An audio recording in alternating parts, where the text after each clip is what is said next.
নমস্কার বন্ধুরা, food point of দীপিকায় আপনাদের সকলকে স্বাগত। আমার আজকের রেসিপি চটপটা ক্রিস্পি পোট্যাটো। চলুন তাহলে রেসিপিটা শুরু করা যাক। ক্রিস্পি পোট্যাটো বানানোর জন্য প্রথমেই যেটা নেব সেটা হচ্ছে আলু। এখানে আমি দুটো মিডিয়াম সাইজের আলু এরকম লম্বা টুকরো করে কেটে পরিষ্কার করে রেখেছি। এইবার আলুটাকে আমি লবণ জলে ভিজিয়ে রাখব। তার জন্য এখানে একটা বাটিতে জল নিয়ে নিয়েছি আর তার মধ্যে দিয়ে দিলাম স্বাদ অনুযায়ী লবণ। লবণটা দেওয়ার পর আলুর টুকরোগুলোকে আমি দিয়ে দেব। টুকরোগুলো দেওয়ার পর এটাকে চামচ দিয়ে খুব ভালো করে নাড়িয়ে চাড়িয়ে দেব, যাতে করে লবণটা ঠিকঠাক ঢুকে যায় এবং আলুটাও সফট হয়ে যায়। এইবার এটাকে সাইডে সরিয়ে রেখে দিচ্ছি। অপর দিকে নিয়ে নিয়েছি একটা মিক্সিং বোল, তার মধ্যে দিয়ে দেব ময়দা। এখানে আমি 5 টেবিল চামচ ময়দা দিয়ে দিচ্ছি। এই মাপটা একটু মেপে দিতে হবে, তাহলে কিন্তু সুবিধে হবে। এখানে 5 টেবিল চামচ ময়দার জন্য আমি দিয়ে দেব ঠিক এর অর্ধেক 2.5 টেবিল চামচ পরিমাণ কর্নফ্লাওয়ার। এইবার শুকনো উপকরণগুলোকে আমি ভালো করে মিশিয়ে নেব।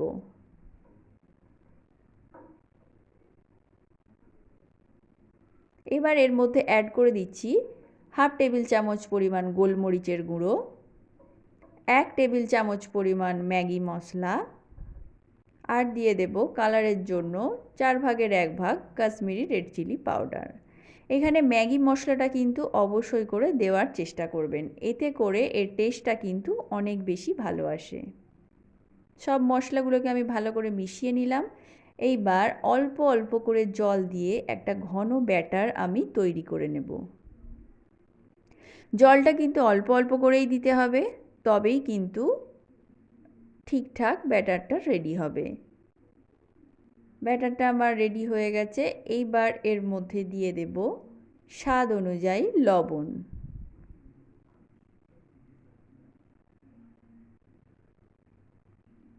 লবণটা দেওয়ার পর আরও একবার ভালো করে মিশিয়ে নেব।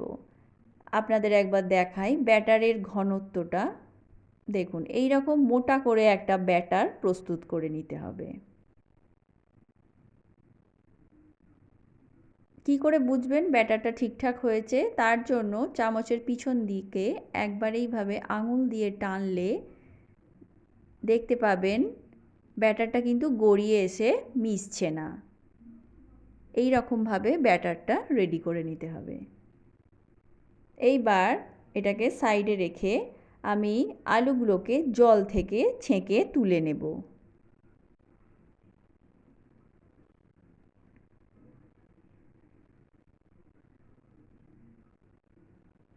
অপর দিকে আর একটা প্লেটের মধ্যে আমি নিয়ে নিয়েছি কিছুটা পরিমাণ ময়দা। এখানে ময়দাটায় কিন্তু লবণ চিনি কিছুই মেশানো নেই, প্লেন ময়দা আমি নিয়ে নিয়েছি। এইবার আলুর টুকরোগুলোকে ব্যাটারের মধ্যে দিয়ে দেব।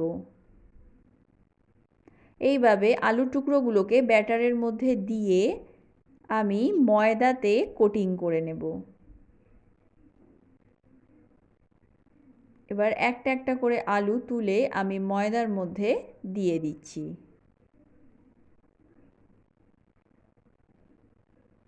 এইভাবে একটু গায়ে একটু ব্যাটার লাগিয়ে নেবেন, তারপর ওপর থেকে ময়দা ছড়িয়ে এটাকে ভালো করে কোট করে নিতে হবে।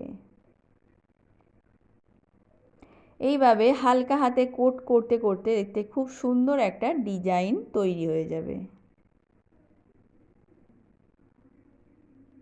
দেখুন, এইভাবে ময়দায় গড়িয়ে গড়িয়ে আমি কোটিংটা করে নিচ্ছি। দেখুন, একটা আমার রেডি হয়ে গেছে। এইবার এটাকে প্লেটের মধ্যে উঠিয়ে নেব। আরও একটা করে আমি দেখিয়ে দিচ্ছি।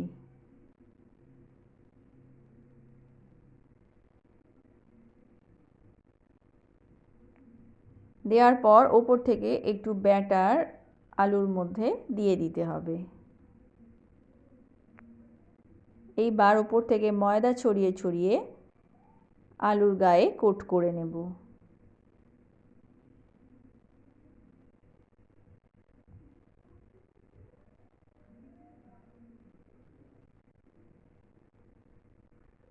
এইভাবে আরও একটা পোট্যাটো আমি রেডি করে নিয়েছি। এবার এটাকে প্লেটের মধ্যে তুলে রাখবো। অপরদিকে গ্যাসের ওপর কড়াই বসিয়ে আমি তার মধ্যে দিয়ে দিয়েছি পরিমাণ মতো সাদা তেল। তেলটা সামান্য গরম করার পরেই এই পোট্যাটোগুলোকে একে একে ছেড়ে দিতে হবে। আর পোট্যাটোগুলো দেওয়ার পর গ্যাসের ফ্লেমটাকে মিডিয়াম টু লোতে রাখতে হবে। একদমই হাই ফ্লেমে এটা ভাজা যাবে না, তাহলে কিন্তু বাইরেটা পুড়ে যাবে আর ভেতরটা ভালো করে ভাজা হবে না। সব পোট্যাটোগুলোকে আমি উল্টে নিয়েছি, আরও ওই পিঠটাও আমি আরও একবার খুন্তির সাহায্যে উল্টে নেব। এইভাবে উল্টে পাল্টে তারপর গোল্ডেন ব্রাউন করে ভেজে নেব। কাজটা কিন্তু খুব সাবধানে করতে হবে, নইলে কিন্তু লেয়ারগুলো ভেঙে যাবে। তো বন্ধুরা, বাড়িতে অবশ্যই একবার রেসিপিটা ট্রাই করবেন, খেতে কিন্তু অসাধারণ হয়। আমার এগুলো ভাজা হয়ে গেছে, এইবার এটাকে ছাঁকনির সাহায্যে তুলে নিচ্ছি। এইভাবে বাকিগুলো আমি একই পদ্ধতিতে ভেজে নেব। তো বন্ধুরা, কেমন লাগলো ভিডিওটা? ভালো লাগলে লাইক, শেয়ার ও কমেন্ট করতে ভুলবেন না।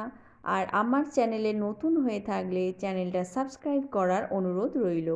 পাশে থাকা বেল আইকনটা প্রেস করে দেবেন, যাতে করে আমি চ্যানেলে নতুন কোনো ভিডিও দিলে তার আপডেট আপনি পেতে পারেন। তো আজকের মতো এ পর্যন্তই। আবার দেখা হবে অন্য কোনো রেসিপি নিয়ে। ততক্ষণের জন্য নমস্কার।